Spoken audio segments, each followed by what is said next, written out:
আসসালামু আলাইকুম ওয়া রাহমাতুল্লাহি ওয়া বারাকাতুহু। প্রিয় ভাই ও বন্ধুরা, কেমন আছেন? আশা করি সবাই ভালো আছেন। দেশ ও প্রবাস থেকে যারাই এই মুহূর্তে ভিডিওটি দেখতেছেন, আমার পক্ষ থেকে রইল আপনাদের জন্য আন্তরিক মোবারকবাদ। আমি চাই আপনারা ভালো থাকেন, যে দেশেই থাকেন না কেন, যে কাজই করেন না কেন, আপনারা যেন সবসময় ভালো থাকেন। আল্লাহ তাআলা রব্বুল আলামিনের কাছে এই প্রার্থনাই করি, মহান আল্লাহ তাআলা রব্বুল আলামিন যেন আপনাদেরকে সবসময় সর্বদা ভালো রাখেন। তো প্রতিদিনের মতো আজকে আবারও চলে আসলাম নতুন একটা ভিডিও নিয়ে, যে ভিডিওতে থাকবে গুরুত্বপূর্ণ কিছু তথ্য। আশা করি ধৈর্য সহকারে পুরো ভিডিওটি দেখে আপনার মূল্যবান মতামত ভিডিওর কমেন্ট বক্সে লিখে যাবেন। আজকে যাকে নিয়ে ভিডিও করব তার নাম হচ্ছে আদরি, এবং কি তার গ্রামের বাড়ি হচ্ছে সিরাজগঞ্জে। ইমন খান আছে না, সিরাজগঞ্জের ইমন খান, যে আজও প্রতিরাত যে গানের শিল্পী ইমন খান, সেই ইমন খানের সিরাজগঞ্জে ওর বাড়ি। তো মেয়েটার বয়স হচ্ছে 25 বছর। মেয়েটা আসলে তার বাবা হচ্ছে প্রতিবন্ধী। তারা 3 বোন, এবং কি এই মেয়েটাই হচ্ছে বড়। আর এই মেয়েটা এমন একটা অঞ্চলে বাস করে, যে অঞ্চলে আসলে যৌতুকবিহীন বিয়ে হয় না।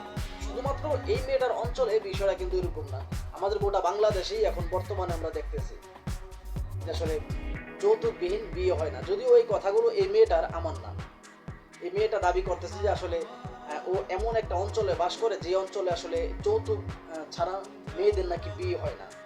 আমি এটা অস্বীকার করবো না যে আসলে বিয়ের ক্ষেত্রে যৌতুকের প্রয়োজন হয় না। বিয়ের ক্ষেত্রে যৌতুকের প্রয়োজন হয়, তবে 100% মেয়ের থেকে মাত্র 2 থেকে 3% মেয়েদের বিয়ের মধ্যে যৌতুকের প্রয়োজন হয়। আর বাকি যে মেয়েগুলো আছে তাদের হয়তো কপাল ভালো, তাদের বিয়ের যৌতুক হয় না, যৌতুক লাগে না। দেখুন, এক্সাম্পল হিসাবে আমি বলি, আমার বড় ভাই বিয়ে করাইছি, যৌতুক নেই নেই। আমি বিয়ে করছি, যৌতুক নেই নেই। আমার ছোট 3 জন বোন বিয়ে দিছি, যৌতুক দিই নেই। তো আমরা সবসময় মনে করি যে আসলে বর্তমান সময়ে যৌতুকের প্রয়োজন হয় না। তারপরেও এই সমস্ত মেয়েগুলোর কথা যদি আমরা ধরি যে আসলে যৌতুকের প্রয়োজন হয়, হ্যাঁ, যৌতুকের প্রয়োজন হয়। একটা প্রতিবন্ধী যে মানুষ, তার মেয়েরা যদি আসলে বিয়ে না হয়, দেশ গ্রামের সমাজের মানুষগুলো আছে, তারা ভালোবেসে এই মেয়েটাকে বিয়ে দেওয়ার ব্যবস্থা করে দিবে। এমন বহু এলাকা আছে, বহু গ্রাম আছে, এবং কি বহু মানুষ আছে।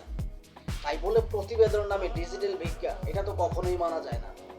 আর এই সমস্ত এই মেয়েটা যে বলে যে আসলে ওর বাবা প্রতিবন্ধী, দেখেন, একটা ভিডিও বানাতে গেলে এই সমস্ত যে মেয়েগুলো অভিনেতা বা অভিনয় করে, অভিনয়ের ক্ষেত্রে বহু কথা কিন্তু একটা ভিডিওতে বলতে হয়। আর এই মেয়েগুলো ভিডিও ক্যামেরার সামনে এসে বলে, কখনো বলে যে আমার মা নেই, কখনো বলে আমার বাবা নেই, কখনো বলে যে আসলে আমি সৎ মায়ের ঘরে বড় হয়েছি, কখনো বলে আমার বাবার রিক্সা চালক, কখনো বলে আমার বাবা মরে গেছে, কখনো বলে যে আসলে আমাদের বাবা আমাদেরকে ছেড়ে ইন্ডিয়ায় চলে গেছে। এখন তো রীতিমতো বলতেছে তার বাবা নাকি প্রতিবন্ধী। দেখছেন, বাবাকে নিয়ে মানুষ, নিজের পিতৃ পরিচয়, নিজের বাবাকে নিয়ে মানুষ এই সমস্ত কথাবার্তা বলতে পারে, কখনোই আসলে ভাবি নাই। শুধুমাত্র মানুষদেরকে ধোঁকা দেওয়ার জন্যই কিন্তু এই ভিডিওগুলো তৈরি করা হয়। আপনারা সবাই সাবধান থাকবেন। তো আপনাদের কাছে এই 12 ভাতারের কিছু কথা আমি শোনাইতে চাই, যে আসলে এই 12 ভাতারিটা কি বলে। আপনারা ওর ভিডিওটা খেয়াল করেন, এই 12 ভাতারি মেয়েটা কি বলে। আমি এমন একটা অঞ্চলে বাস করি যেখানে যৌতুক ছাড়া বিয়ে হয় না। আমার বাবা প্রতিবন্ধী, যৌতুকের কারণে আমাকে বিয়ে দিতে পারছে না। আমরা মূলত 3 বোন, আমি বড়। আপু বিয়ের জন্য এসেছেন? হ্যাঁ, আমি এখানে আসছি বিয়ের জন্য। নাম কি? আমার নাম আদরি, বাড়ি সিরাজগঞ্জ। বয়স কত? বয়স 23 বছর। 23 বছর, এখনো বিয়ে শাদী হয় না? হয়নি।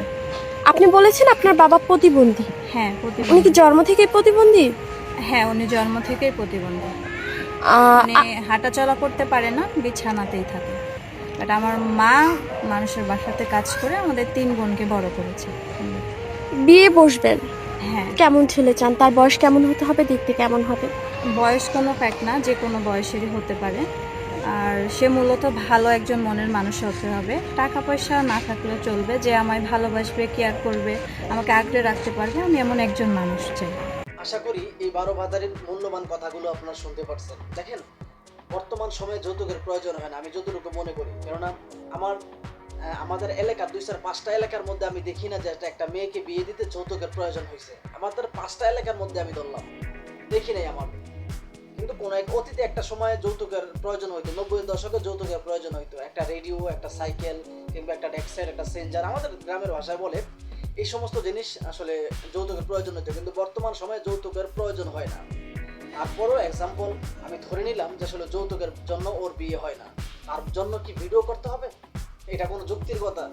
আপনারা শুনে রাখেন, নিম পাতা যদি আপনি সারা জীবনও ঘি দিয়ে বাজেন, দিন শেষে ওইটা তিতাই লাগবে, দিন শেষে এটা তিতাই লাগবে। শুধুমাত্র এই সমস্ত মেয়েগুলোকে আপনি যদি বিয়ে করতে চান, আমি মনে করি আপনার স্বপ্ন দুঃস্বপ্ন হয়ে যাবে। কেননা ওরা শুধুমাত্র টাকার জন্য আপনাদের সাথে এত ভালো বিহেভ করে, এত ভালো ব্যবহার করবে, ওদের কথাবার্তা শুনলে মনে হবে যে কাকরাইল মসজিদ ইমাম সাহেব।